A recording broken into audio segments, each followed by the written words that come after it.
Creamy baked macaroni naman ng bida sa video ito. So, ako'y nag-crave ng baked macaroni. So, kaya ako'y nakapagluto.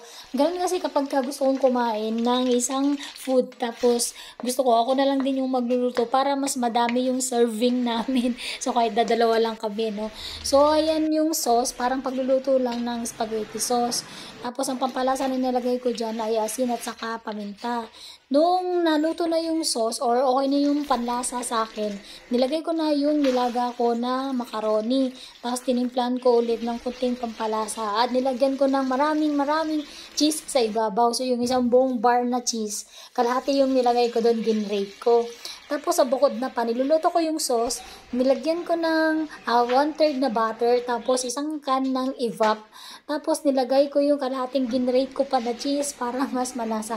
Dapat quick melt cheese yung ilalagay dyan, guys.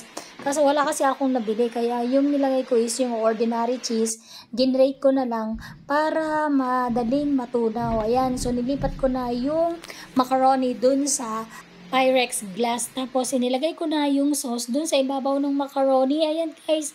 Actually, pwede na yung kainin kung gusto natin. Kasi nga, luto na yung sauce at saka luto na rin yung macaroni. Pero ako kasi gusto ko siya na i-bake. So, nilagyan ko muna din pala siya ng basil leaves. Ayan, o. So, nilagyan ko sa ibabaw. Ayan, o, diba? Ang dami na niyang cream or yung cheese sa ilalim. Pero gusto ko kasi na i-oven pa para matry ko din kung anong lasa kapag ka na-bake pa.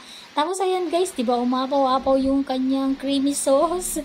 Ayan, so mas masarap nga guys kapag in-oven pa yung baked macaroni. As in, ang creamy niya tapos nanunuot yung lasa niya sa lahat ng macaroni pasta.